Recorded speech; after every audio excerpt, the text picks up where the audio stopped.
The allegation is that justice was simply for sale inside Seth Williams' district attorney's office. Did he show any emotion during the hearing? You know, I don't think any of this was a big surprise to Seth Williams. That 60-month or 5-year sentence, that was pretty much expected, and his lawyer, Tom Burke, told us that right outside the federal courthouse. Keep this in mind, Jim, that Seth Williams, he has been in 23-hour-a-day confinement for 4 months, all for his own protection as he goes to federal prison. Depending on where he goes, those types of conditions may let up as he gets further away from where he was the chief prosecutor. Mitch, what are you seeing from your vantage point right now?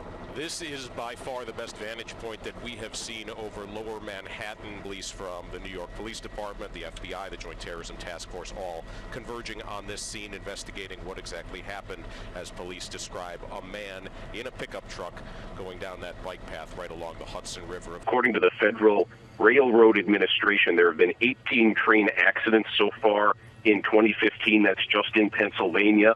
11 of those accidents involved a derailment. This is really a problem with the infrastructure. We have very old housing stock. We have old pipes. Some of them have lead in them. It's something you're not going to notice right away. A kid's body is avid for nutrients. They want to suck up all the nutrients they can get, and they very much see lead as a nutrient. So it gets in your bones, it gets in their nervous system, and there's no way to know how they're going to react. Keenan and his staff at this point have not responded to emails as well as phone calls. In fact, when you do call his communication staff, the phone just continues to ring. We did ask some questions to the FBI upstairs on the 4th floor.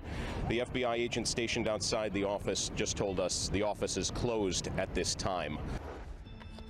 Building a smarter gun to protect police and our kids. I would love to have a gun that could only be fired by me. The technology exists, but the mere suggestion of selling it triggers harsh reaction. I've received numerous death threats today. I really appreciate that. Now, an NBC 10 investigation reveals how a New Jersey law killed the smart gun. It backfired.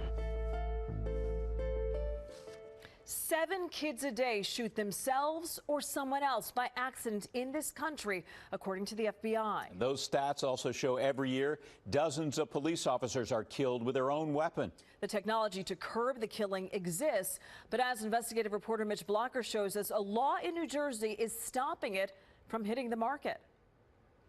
I know that night how close I came to not being here today. Pennsauken Police Captain Tom Connor is driving us to the scene of a traffic stop he'll never forget. There are law enforcement officers every year assaulted with their own weapons. He was nearly one of them. While we were talking, he just that quick dropped to his knees and tried to rip my gun out of my holster. Captain Connor is one of the officers who won that struggle.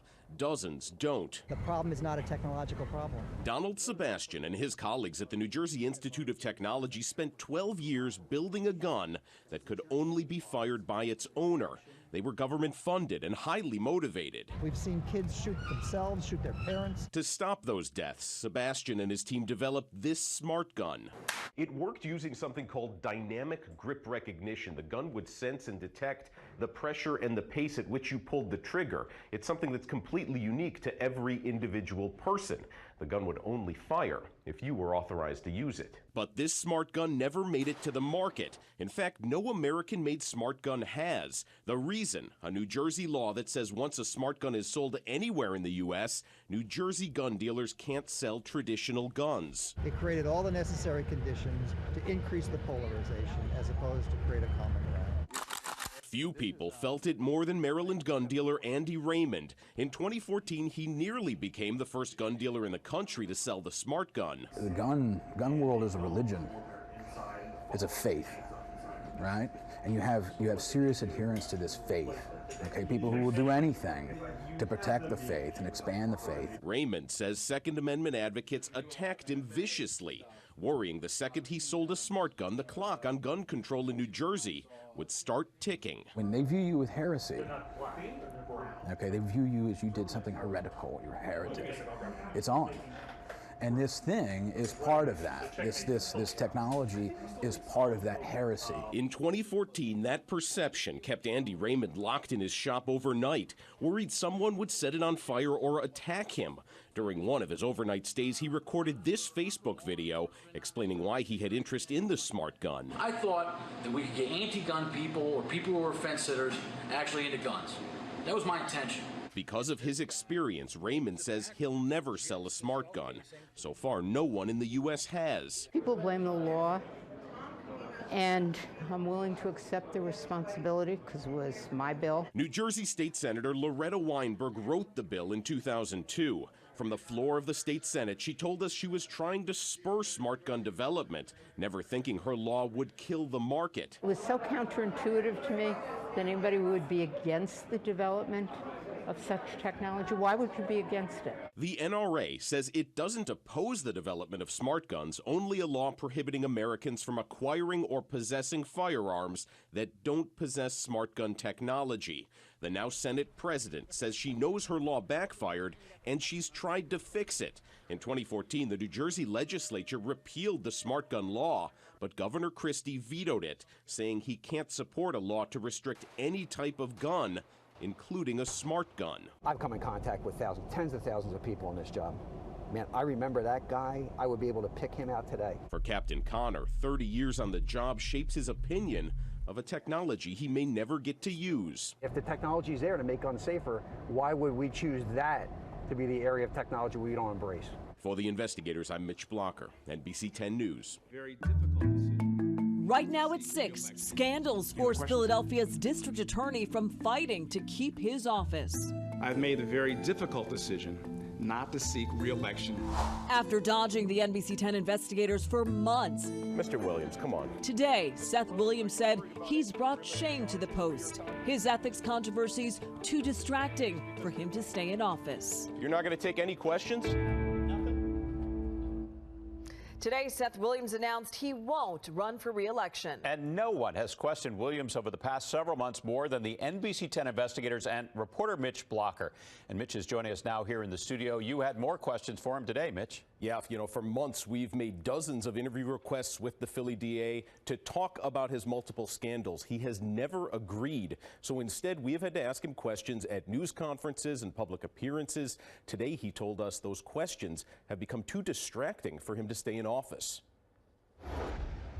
This is a decision I'm making, I believe, in the best interest of this office and in the best interest of my family. It could be the end of his 20 years in political life. Two-term District Attorney Seth Williams' re-election run is over. I no longer want in any way to stand in the way of the men and women of this office that have a mission of doing justice and serving the citizens and ensuring safety every day. For months, he avoided questions about his conduct. In September, when we looked into his nonprofit foundation's finances. You got a second to chat with us? And later that month, Mr. Williams, come on. When we had questions about the gifts he took from friends and colleagues but neglected to report. He dodged us for weeks after being fined $62,000 by the Philadelphia Board of Ethics, even driving away in his city-issued car. Mr. Williams. Hey. Can you talk to us for a second, sir? Instead of facing questions. Wednesday was the first time we saw him publicly in weeks. With people calling for your resignation because of the ethics violations, are you going to resign? No, I'm not going to resign. It was a news conference about exonerating the innocent, but the questions focused on his scandals. Today, he told us those questions forced his hand. The first 5 questions were about me receiving gifts, not about safety, not about justice. The questions were about gifts. He didn't take any questions today, but we continued to ask them. And with that, I thank all of you. Mr. Williams, are you worried about any criminal charges for your conduct? Sir, Mr. Williams, are you concerned about any criminal charges that you may face because of your conduct? Thank you, Mitch. You're not going to take any questions? Now, as we've continued investigating and questioning Seth Williams, his staff has repeatedly told us to talk to his campaign. They said he wanted to keep his public office separate from politics. Right now, we do not know why he made this political announcement from his public office on City Time. For the investigators, I'm Mitch Blacher, NBC 10 News. The information on your driver's license is a gold mine, and Pennsylvania is cashing in. It doesn't belong to whoever runs PennDOT. That information is mine. The state earns more than $100 million. So your NBC 10 investigators went looking to see who buys your info and why. There's always risk whenever information is being exchanged. And tonight, our investigation has raised new questions about how much or how little is being done to protect your privacy. Investigative reporter Mitch Blacher went to state leaders for answers. Albert Lopez goes out of his way to avoid solicitors. I'm trying to protect myself from outside sources that could do me harm. His address and phone number are unlisted, but if a solicitor does call, he has a plan. It won't let the call come in at all. His computer is guarded by a pop-up, an ad blocker. Another program makes his browser history untraceable. But somehow, he says since he moved to Pennsylvania, solicitors keep finding him. The only place that you've given up information is to apply for a driver's license. That's correct. Apply for a Pennsylvania driver's license. Lopez, like so many drivers, had no idea PennDOT sold the information on his license and his driving history. He's not the only one. The NBC 10 investigators found PennDOT sold millions of driver records to more than 32,000 private companies and government agencies. We tracked Pennsylvania drivers' information to companies in every state in the country, credit agencies, insurance companies, and car dealerships. Do you know specifically why a car dealer in Honolulu, Hawaii needs access to Pennsylvania driving records? Well, again, we have 30,000 as you noted. I don't know specifically why each individual business on a particular case would ask for a particular record. PennDOT Deputy Secretary Kurt Myers told us companies sign a contract agreeing to use the driver information for legal reasons, like background checks. Has any of this information been used for identity theft? Not that I'm aware of. Has any of it been used to solicit? No. Not that I'm aware of. But our investigation found it's unlikely PennDOT would be aware if driver information was being misused. We found the state rarely tracks it once it leaves their control. The one time PennDOT did check, auditors found problems. Why has there only been one audit completed? Well, that's a good question, and the fact of the matter is that we are in the process of auditing our wholesalers. The one wholesaler PennDOT has audited is Sterling Info Systems. The company claims it's the world's largest company focused entirely on background checks. PennDOT found the company had inadequate security, inadequate controls over the use of personal information, and was reselling PennDOT driver records. Their access to information was immediately taken away. Based upon the audit. So they still to this day do not have access to records. Sterling Info Systems would not agree to an on-camera interview, but in a statement said these types of audits are typical and part of the ordinary course of business.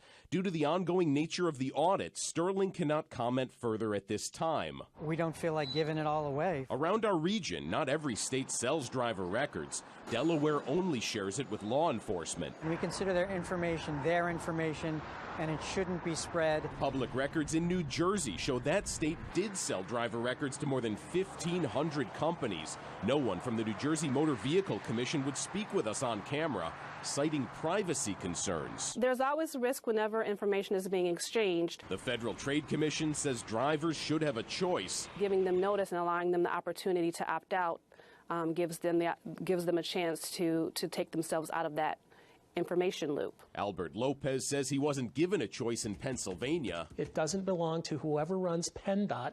That information is mine. He says he'll continue to protect what information he can and hopes PennDOT follows his lead. The state should not be doing this unless they can control it.